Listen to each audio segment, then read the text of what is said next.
Well, hello everybody. Hi world. Kyla, can you turn off the music that's on the top? Scroll up. There should be. Hope everybody's doing good. Doing a quick sound check. Making sure everybody can hear us good. Go ahead and say hello. Type if the sound is good. Making sure everybody's checking in. Hi. Who we got here? We've got a little screen we can see. Robert Royston is here. How exciting. Tonight you're going to get to see Robert Royston's turn on the routine tribute series for our dance. We did ours last Wednesday. Thank you everybody who tuned in and watched, and those of you that have still gone afterwards and you can still go download that and check it out. We covered the first 10 years. Maybe not full 10 years. It's like pre-internet. So we did like all of our VHS tapes that we've been digging out, and it was pretty cool. Philippe from France, what's up, man? Hi everybody. Miss you, dude. I haven't seen you guys in forever. We miss you so much. Welcome, everybody. This is our new studio area. It is still slightly under construction. In process. So this is still a plug that's being covered. Our paint is not done yet, but here was a first attempt. Right, we were gonna try yellow. We didn't like the yellow. Maybe we should vote online because we're painting this tonight. So maybe, or not tomorrow, because we're gonna watch Robert sing tonight. We'll do it tomorrow. So maybe we'll vote online. Over here you'll see this is our garage door opener because we have turned our garage into our filming studio for our new online membership program that is starting. We are so excited. May 30th on Saturday, this Saturday at 2 o'clock, we're gonna do a tour of our new online series. You're gonna be able to see all the different categories we have. We're gonna take you through the whole new website that we're building. Were you gonna say kid caboodle? Yes, that's when sign up before then.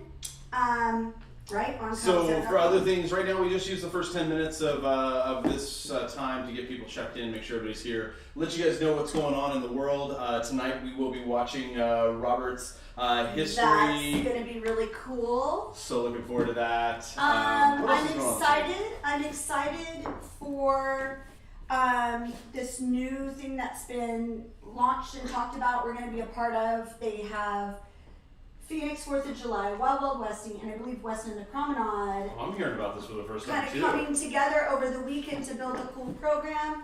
We've also been told now that the U.S. Open is going to be doing a nice preview of all the past, kind of like the time capsule of the past of the U.S. Open. So that's going to be really, really cool. I know there's a lot of really great projects coming up. There's some great professionals right now that are on the feed saying hello. You guys should definitely check out what's out there. I've been really enjoying watching my peers put their art out there. I'm seeing a lot more people pull the backyard session stuff off. Yeah, or you guys, join us. Yeah, that's pretty cool. I like seeing that stuff on the floors, guys. Yeah, the backyard sessions, we did one last night. So kind of just to let you know what that is. The backyard session started with Kyle and I wanting to be able to have a release to dance together without it being like a show or practice. And we realized that probably a lot of other people are craving that also and maybe don't have the accessibility to a partner. So we decided to share that, but the trick was it's got to be like on the fly, and it can't be like us worried about when we're going live, everybody can get on. We're really focused on just like it being a space for us to just dance and share. So we started calling it backyard sessions, and we put West Coast Swing after it. We would love for you guys to do that. And it could be like a patio session, an alley session, a street session, don't care. Just getting outside in the fresh air and putting your dance out there and sharing it with us. So hashtag backyard sessions, put West Coast Swing or Lindy or Zouk or whatever your beautiful dance is, put that at the end of it and make sure to share it. So on Wednesdays, we normally take the first 10 minutes to go kind of check in, say hello, and then we start our session of a live coaching session. So what we're going to be doing next is moving. Next Wednesday is when our new membership kicks off, and we're going to be moving this Wednesday time slot to 6 p.m., and that is going to be Pacific Daylight Time. That's California time. It's going to be going to Wednesdays at 6 o'clock live. It's always recorded, but if you want to hop in live and join us, go to kylesarah.com. If you're not a part of the membership program, you can definitely drop in for those live classes on Wednesdays. But if you're going to do that on a regular basis, it's a lot smarter just to dive in with us and commit, all right? So that's that. What else is new? What else is going on? Here in Fresno, so this week they've started to like open up patio seating at restaurants, starting to lightly open some of that up. We are so busy at work, at home, with our family, building this, so we're home. We're still Uber eating it and cooking fresh meals, so that's been awesome. Hope you guys are getting a chance to cook some fresh meals. Who do we got here? Chris Swearington. What's up, man? Good to see you. John Mayer. I love your name for all kinds of reasons, but I love you and your beautiful wife. So excited to see everybody here. It's great. So something else I want you guys to kind of keep an open mind about.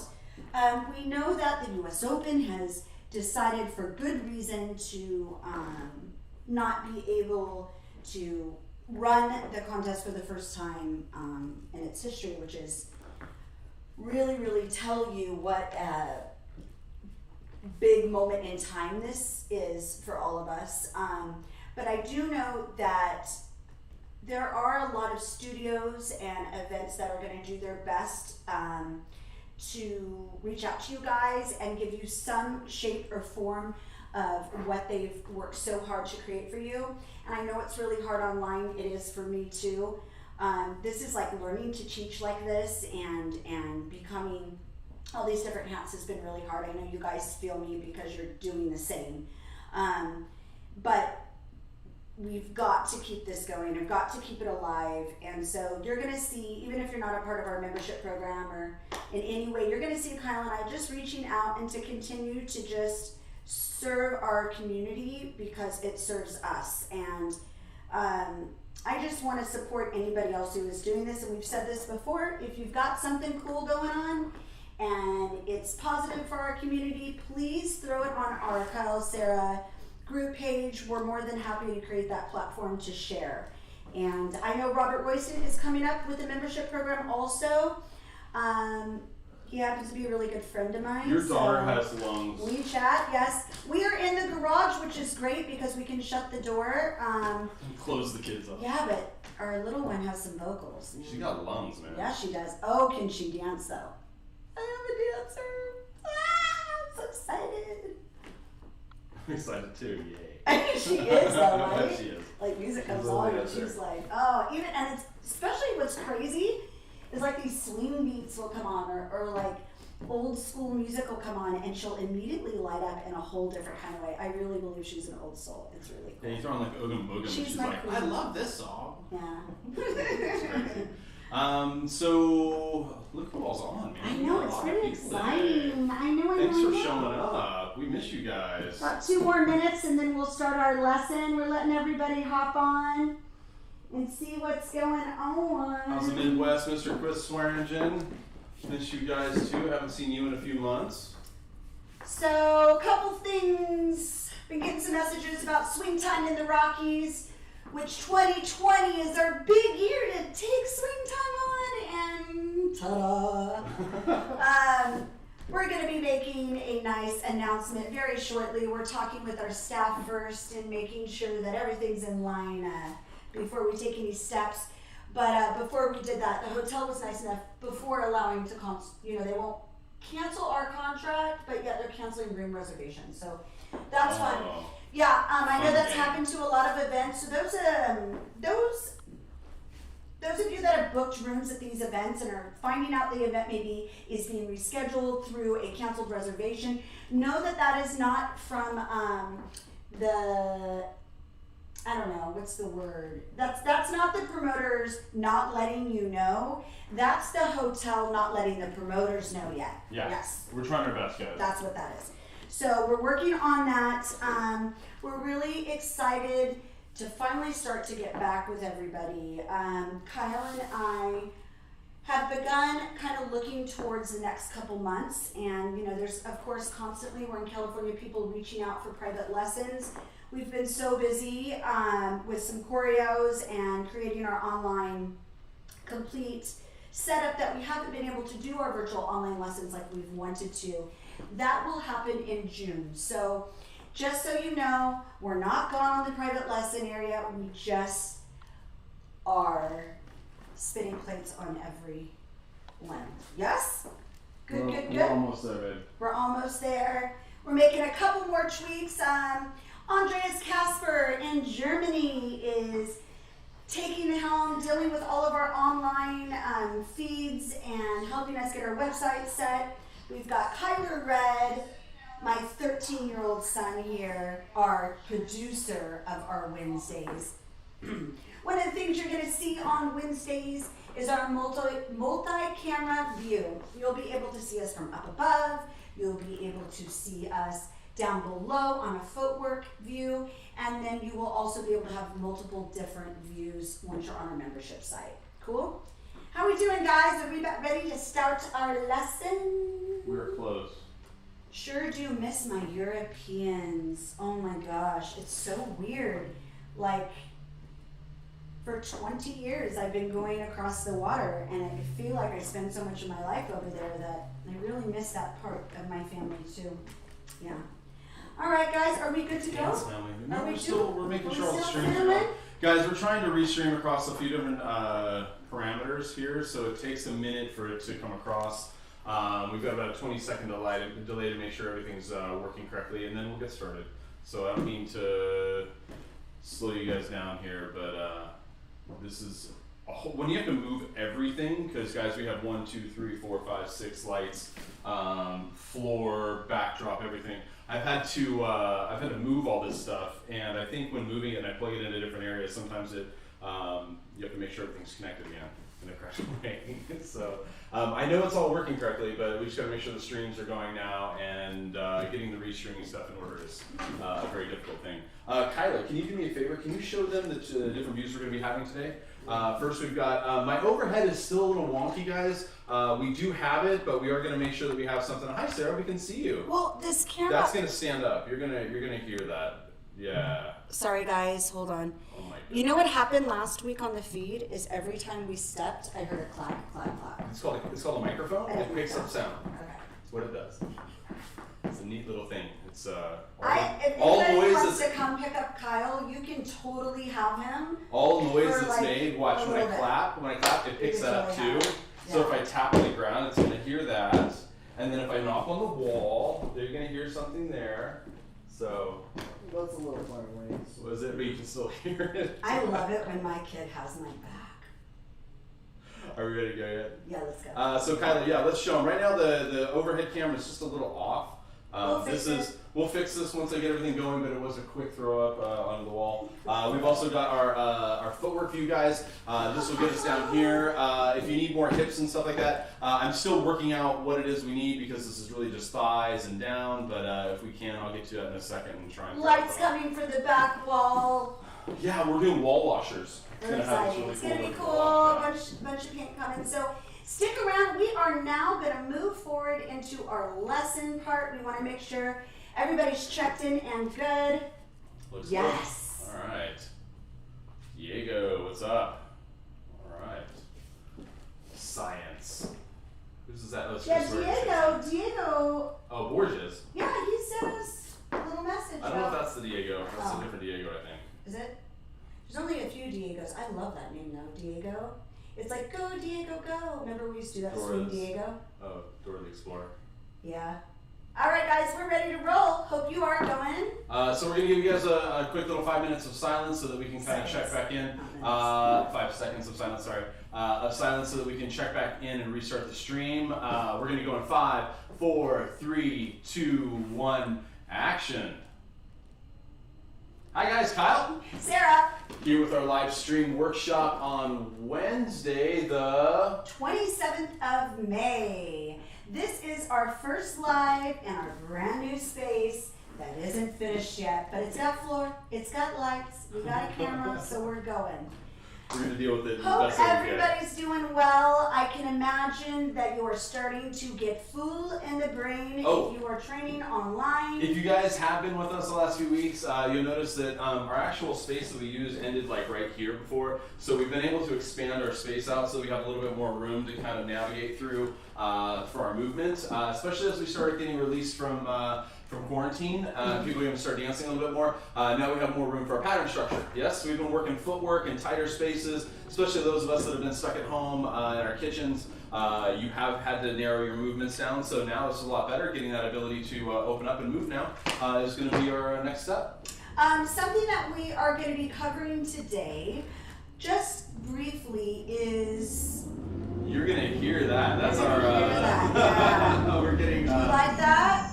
That is our trash man. Trash man. He'll be gone in 15 He's still seconds. working, and our soundboard comes in tomorrow. So, welcome to COVID. That's how it works, right? Yeah, but gosh, we needed that because now I've got. Guys, this where we're standing was to like the ceiling with other people's stuff. Our life, like no, my uncle, Carter's dad, your dad, my cousin, and my other uncle. 5 people's stuff that we had to go through and all of ours. So needless to say, we're very proud that we're standing here right now. Yeah, the last 2 weeks have been me just throwing many nights and many bottles of wine to get this place cleaned out. Yeah. Thank you, Root Cellars, for that, by the way. Thank you. All right, so where are we going today? All right, so followers, I wanted to touch on the free arm. I talk about this a lot in my workshops. You're going to hear me continue to talk about it because I think as the dance shifts and grows, the free arm needs to be revisited quite a bit, and on both sides. But if you look at back, maybe pre-2000, the dance would be moving a lot faster.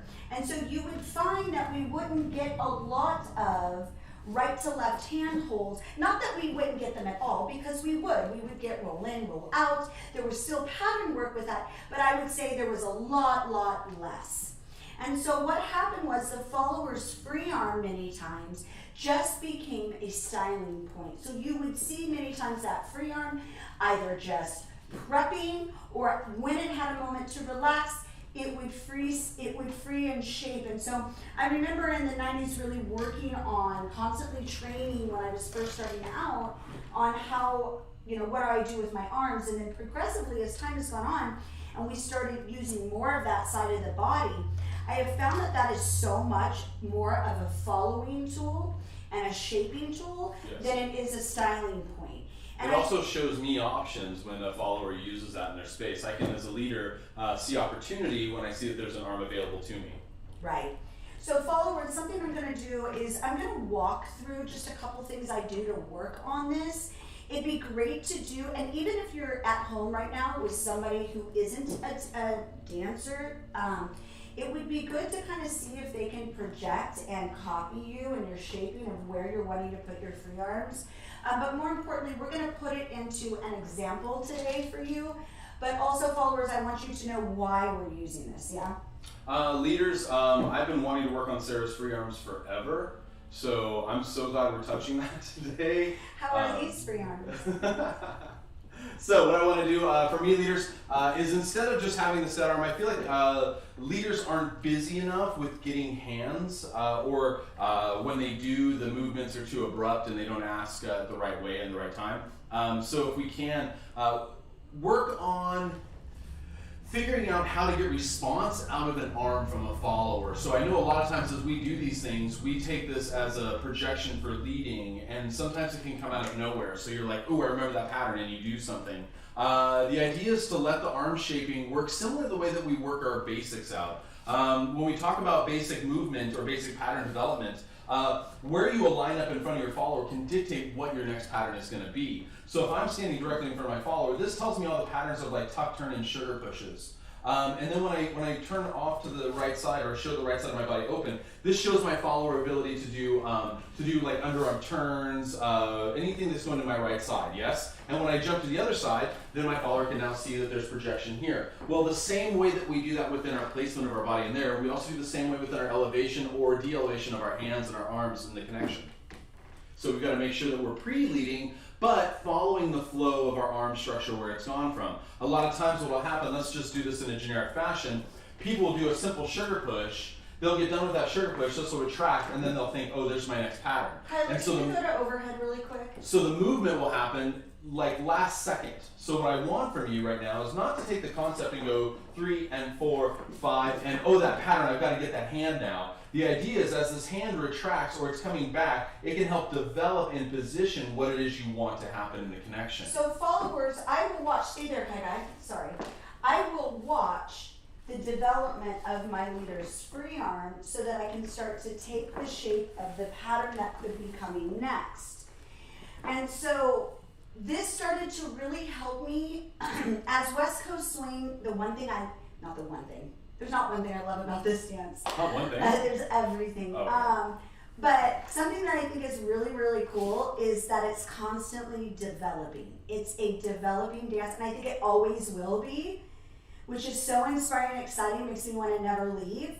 And so I will watch where my leader's developing, because so many times they're making stylistic choices, not just technical choices. And so you'll find that, especially when I see a leader go from a default retraction of the free arm, and I start to see them use their body to set the free arm. So the difference of you doing this with your arm, but initiating the setup in your body. And if you watch Kyle, as he started to ask up above, he first took it up above by raising, not up and down this way, but by raising space to be able to have motion to lift his arm, yeah? Yeah, a lot of times you'll see that movement that just stems from the limb doesn't have much life to it, but if you can let the movement start from your core, I think it tells and telegraphs the action, whether it's going to go up in my body, to the side, behind me, no matter what, there's a development in the core that your follower can kind of jump on board with and see the shape before the shape happens. It's almost the pre-lead. The same way followers can see that it's going to be an underarm turn before you do an underarm turn. You don't just go, hey, it's a sugar push, and then as you go into an underarm turn, you don't just go, hey, it's underarm turn. The development of lifting your body during the anchor step starts to develop and lift up inside yourself. That core development starts to raise up, so you can start to project to the follower something's going to go over their head. Same thing has to happen with your arm shapes and your development that way. Yes. So if we can, let's just set this up for an underarm turn first, so you can kind of get the development within the rib cage, projecting to an underarm turn for a follower. So sugar push first, 1 and a 2. 3 and stop 4. Now, whether you anchor in place, float your anchor, whatever, I don't care at this point. That's for a whole different lesson. Today is just developing projection over the head right now. So during your anchor step, whether you're posted or floating, let it rise up in your body. And when I do this, leaders, I want you to take your right hand right now and make a fist and put it right at your core, okay? Your solar plexus, yeah? So I don't want to be below my belly button, but I don't want to be up in my rib cage too much. I want to be kind of below that space. You'll feel there's a little break in your rib cage here. Set your hand there, all right? Now, as you start to anchor, I want you to raise your fist up a little bit above that core place that you started at. Ready? And anchor, let it come up. Now, as you do that, there is a slight elevation change in your shoulders and your elbows, but what I don't want you guys to do, I don't want you to take this and lift and draw it up physically. I want you to almost think that you're doing it almost like breathing in. So if you took your right hand and you put it against your body here, and you just took a deep breath in, you'll feel that it almost draws up against your body. So if you can, let that be just a small amount of energy that draws up. Shrug. It doesn't end up being in the shoulders where you shrug them up and say, hey, we're going to do something over the head. That's not what it needs to be. It just needs to be an elevation in ribs because this hand has to start bringing this up with my core. So would you say it's very similar to like if I was like breathing down, this exercise with the arm, and as I start to breathe up, how I'll still engage my lats and my shoulders, but I allow that lift through my rib cage that relieves it, right? I never do that, but I'm sure it feels just like that. So it's a breathing exercise that many of us use. So yeah, so in the mornings I don't get up and... Don't worry guys, this wall right here is going to be a whole new What are you situation. talking about that? Looks good, Because actually. I disappear, wait, no it doesn't. I disappear, doesn't? but our logo, oh my gosh, I can't wait to show you guys, May 30th, be there. Yeah, actually, we'll post our new logo. Yeah, It's like we're finishing the last little touches on it. It's pretty badass. Okay, so we've got our development of lift in our body versus drop in our body. So we've got to be able to project within that core structure where something is coming from rather than just having the limb move. We've got to get the core to move first, and the core will tell the limb where it's going. The core will tell the limb where it's going. The core will tell the limb where it's going. Thank you. I thought I got an audience here. I'm glad he's finally learning. All right. So, leaders, our job, once again, is use development within the core to project an arm that you want. Yes? So, hi, Joelle. We miss you. oh, that is sweet. Oh, Reginald, we love you guys. And, we can't wait to come back to France. Oh my God, I miss that place. All right, so let's do this again. So let's do a sugar push, and let's do that development up in our core structure a little bit to tell our follower it's going to be an underarm turn. Go. Sugar. 2, 3, 4, 5. Develop. Up. 1, 2, 3, 4. Stop right there. You don't want to be stuck up here. So you got to allow that to drop back down when you're ready to go back into your next pattern structure, unless it's going to go back over the head. Followers, something for us to practice on our own with this. I think many times when we're running our West Coast swing on our own, we don't envision pattern structure. And this is something that You mean followers? Yeah, and it's something that I do because I choreograph. So when I hear a song many times, You're picturing the I'm leading? picturing the leading. Yeah, when I The leading coming to you and then what you have to do. Totally. I had this conversation with Tatiana one time. What's cool when your best friend does what you do, you're able to like talk about things that really, I don't know that unless somebody else did this dance, they would understand, right? And so for me, because I'm a choreographer and because I think of performing that and delivering that, even as a follower, when I start to listen to a song, I picture us dancing and what your lead is doing and what that lead would be to create that.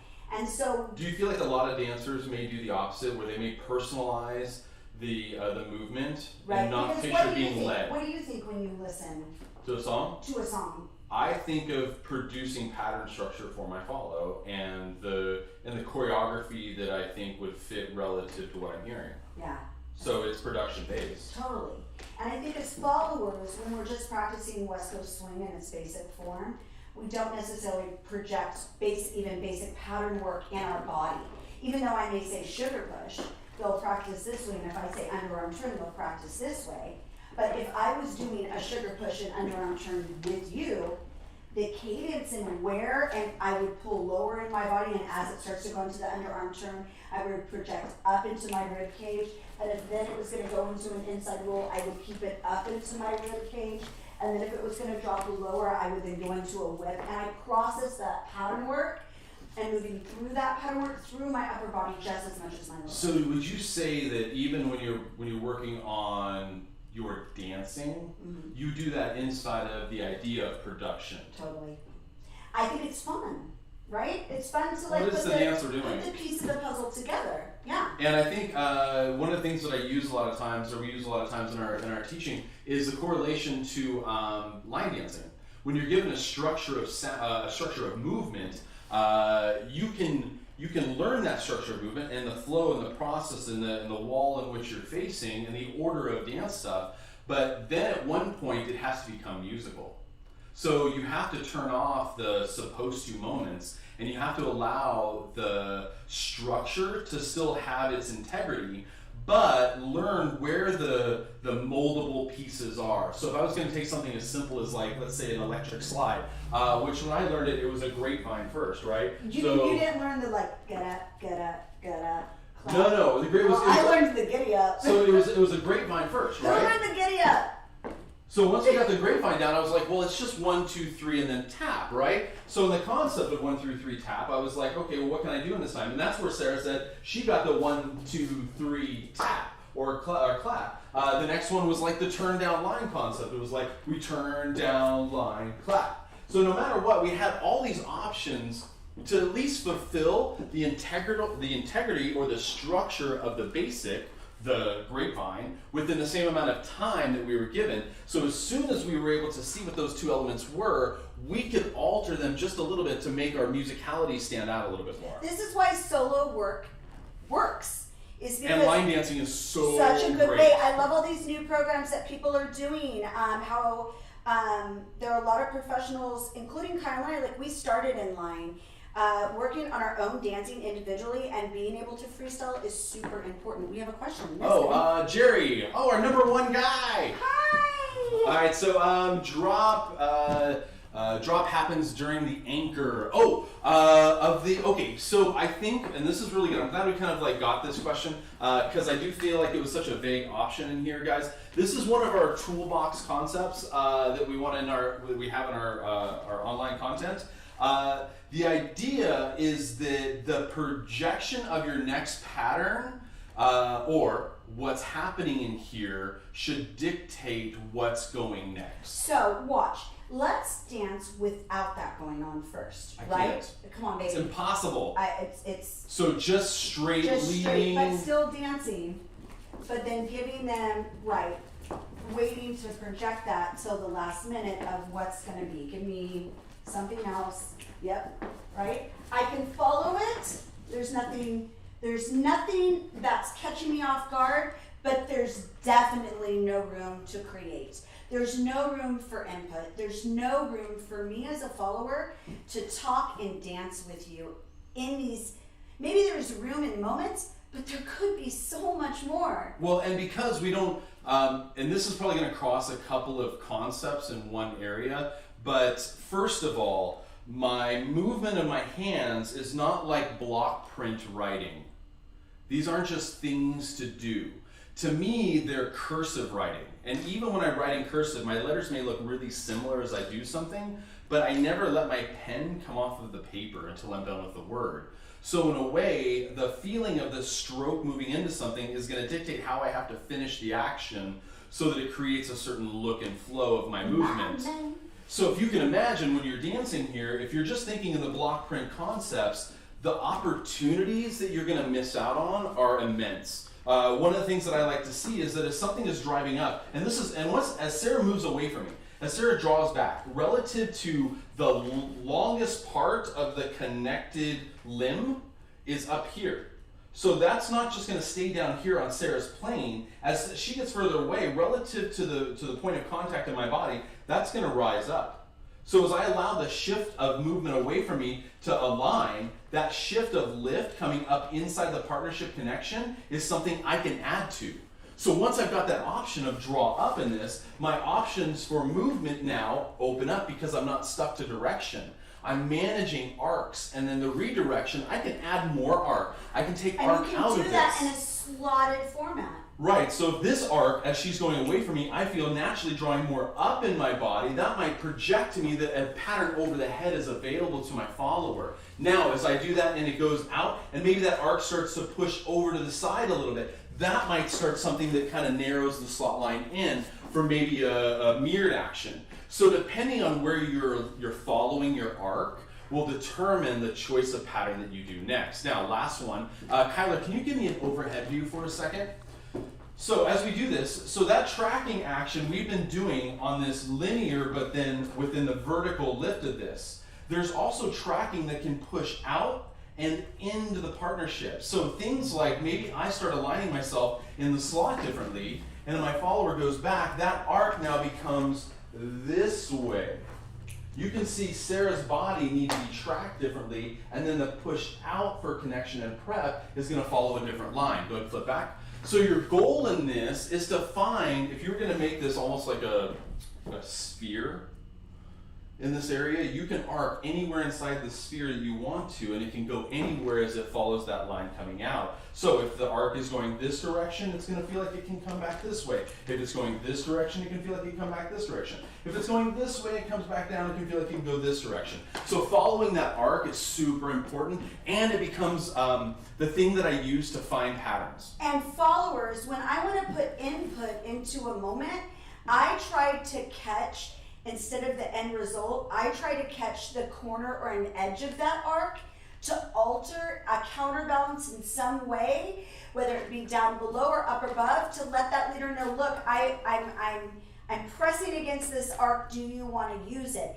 And a big way I do that is having the accessibility of my upper body and connecting in all directions, not just forward and back. Yeah, that linear response to connection has so much more when we take it out of the 2 dimensions of video. So something that we want to ask of you this week to focus on is followers. I want you to choreograph, and it doesn't have to be complicated patterns. It could simply be like, if I was to choreograph something right now for myself to work on, part of the thing I'm working on, it's been really interesting watching all the old videos of myself.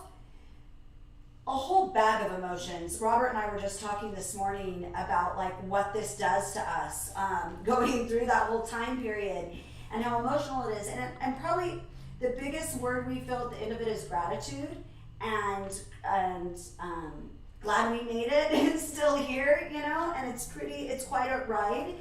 And something that I saw in my dancing that I really craved to get back is I really liked how I powered my feet through the counterbalance of my upper body a lot more back then. And I wanna implement it. I think it'll make me feel a lot more stronger. So this is what I would work on right now because of that. You may have another issue, and you can tailor fit your workout program to be what you want. So followers, if I was to do that right now, you're gonna see me really keep not a lot of upper body movement. You're gonna see me wanna keep that chest forward. I would go into an underarm turn. Let's now do a hand change. We're gonna go into an inside roll. I'm gonna delay, he's gonna come down this side, and then I'm gonna do another prep with a hook and out. And so then I would repeat that for myself. I go, okay, I'm gonna do that again. I'm gonna go into a sugar push, right? I'm gonna go into an underarm turn. Now I need to project that underarm turn, keep it up above, understand the timing of finishing out my rotation, that arc. I'm gonna prep forward with my hips, free spin out, offer this left side out, control my rotation to now delay, hook, make up space where my leader would have projected me to go. There's an example of a mindset of me just taking a second to work on something, and you can do this too. You could also just go to our membership website and we have these little choreos done for you. But till then, practice that this week. Followers, leaders, here's your focus. So leaders, we've talked about now letting the arc kind of direct what's happening. We've talked about the core developing the action, like projecting and then stemming from that space now. So when I go to ask for something, my follower can see the movement flow from my core, hey, I need that hand over there. Rather than just elevating from the joint and asking, the follower is going to see the projection of my core sending it to my arm. So if you can imagine that there's a ball of energy, and that ball of energy has to navigate from your core up your sternum, and then out across your chest and down your arm to get to your follower. So as long as there's a place to start the visual of this, the follower can find the action. So this is just as simple as asking for a sugar bush. So if I'm going to ask a hand in a sugar bush, I'm not going to start the sugar bush and go think 1, think 2. I'm going to develop back. Here's my 1 and 2 as my follower sees that development through my body to pick up the hand so I can then receive Yes. it. Now, when I do this, I don't do it within the concept, baby, can I borrow you for a second? With her wanting to stop, my follower wanting to stop, unless I want my follower to stop. But ultimately, when our basic sugar push concept, when I go to get the hand and I go to ask for this, that development doesn't go to an endpoint. It goes and asks, but then as it starts to come towards me, it's jumping on board. One of our tools that we use that's huge from really low level actions to some of the most complex pattern structures that we have is something called hobo on a train. We're not going to do a full explanation on it, but the concept is I've got to jump on board with where it's already moving to, and if I jump ahead and Sarah gives me that hand, now I've got an action or a person moving towards me while I've got a hand stabilized. I've got to make sure that my hand goes with my follower's hand to bring them into place before I give them the ability to push on something. Fine line there. Be very careful. This, I would say. So as you develop and you get the hand, remember you're trying to get the follower to still reach for you. And if you are working with somebody right now, do just an experiment for me. Ask that person standing next to you to shake hands. Hey, how's it going? I am.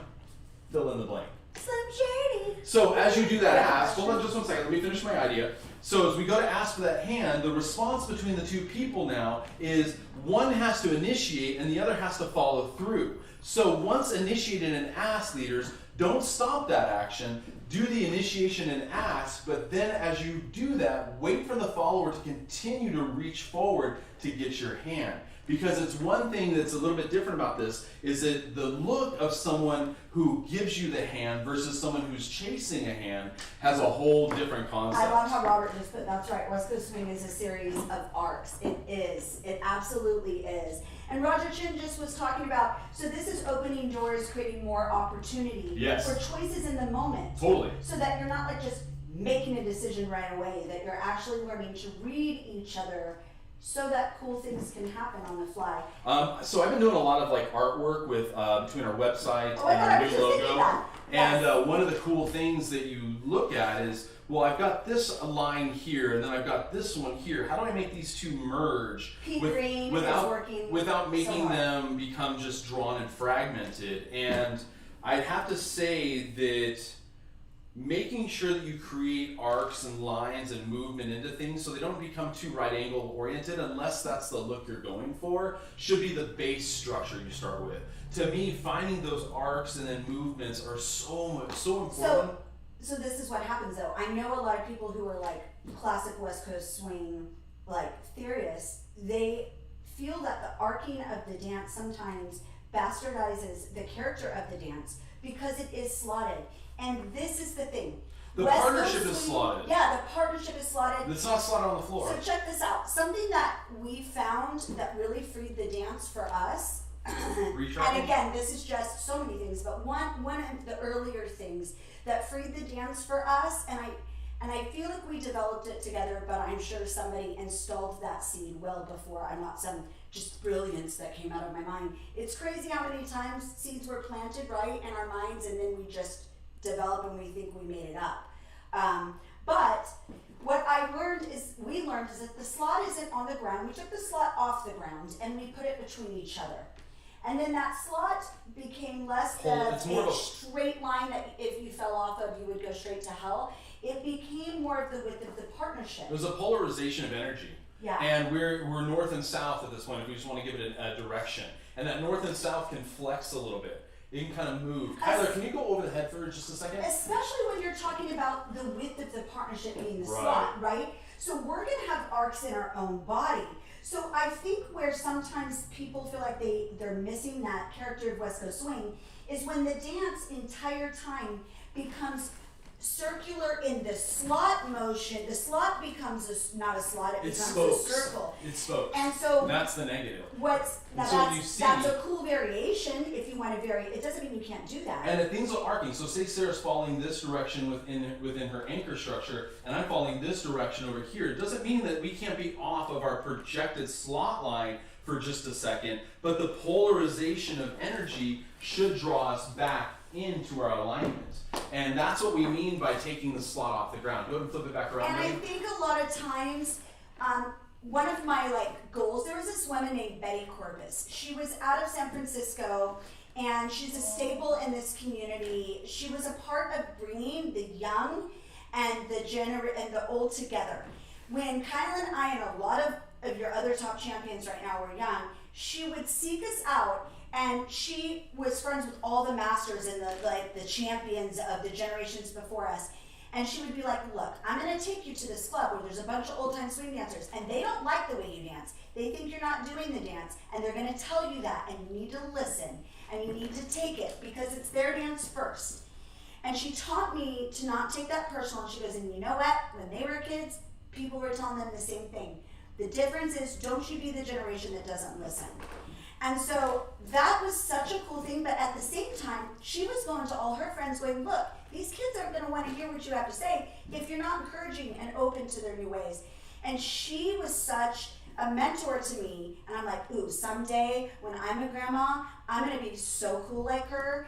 I'm gonna keep that fresh. And so I want to work on always translating what I know from like the classic generation that built this dance to the new one, and say, hey, you know, the arcs are rad. I love them, and this is how the dance is arcing. The new kids are trying to keep it in a slot. I hope this transfers a little bit, that you can understand there's arcs in the middle of that, and that's where you see people who are passionate and want experience with the dance push that a little far, and they've got to push the dance. I use this analogy. I don't know if it's exactly right, but I'm going to say it. If somebody can help me out and send me a private message that it's not right, but I don't think there's no right angles in nature. There's angles in nature, but there's really no right angles in nature. Everything kind of curves and rounds off. So to me, everything's bubble oriented. Why is a soap bubble round? The concept is because it's the most energy efficient object. So one of the things that we kind of live inside of is, instead of making these hard choices and movements, is giving those softening edges some flow, so that when you decide to catch something with a hard edge, it has purpose to it. Instead of it being built into your basic structure, your flow is one part of the arcing action, and the speed and development of power that you create in that will create the musicality and intent that you're going for. Yeah. So one of the things that we had somebody saying here, Roger, you were saying that it's like catching a football. That's, yes, you can say that, but I'm going to give it more of a broad concept here. If I had my full, imagine I was a janitor, okay, and I got my janitor keys, not the one on the belt that like pulls off to the edge, but I've got the janitor keys. It's got a crap load of keys on it, right? I'm going to throw these keys to you. How do you catch those keys? You don't just slap at it like this, because you know all those keys could stab you in the hand. So if somebody tosses you the keys, what do? You freak out first of all, and you go, I don't want my hands to bleed, and then you go, I'll slow that action down, and it's so subconscious. Or you'll run out of the way of the keys, one of the two. But if you know how to catch something, it's the same way if I threw you an egg. How would you catch the egg? You don't want to crack the shell, so you have to slow that egg down over that speed that it was already at, and then dissipate that over a short period of time. Yeah? So, Roger, as you were saying, yeah, kind of like a football, but if you've never caught a football or you've never played football, that's a hard one to correlate to. So, giving it the keys or the egg concept really helps correlate that. The only time I played football is just so I could go flirt with the boys, like when I was in school. So, didn't really care about catching it right. So, you like football players? Yeah. That's why I decided to steal you at 15 years old. I played football for a little bit. So did Royce. Telling his dad, hey, Kyle's got to quit football because I want him to be a dancer. And I think the last straw for me and Sarah was when they put my helmet on, and they went back and they took scissors and just cut my mullet out from underneath the helmet. So that was my other straw.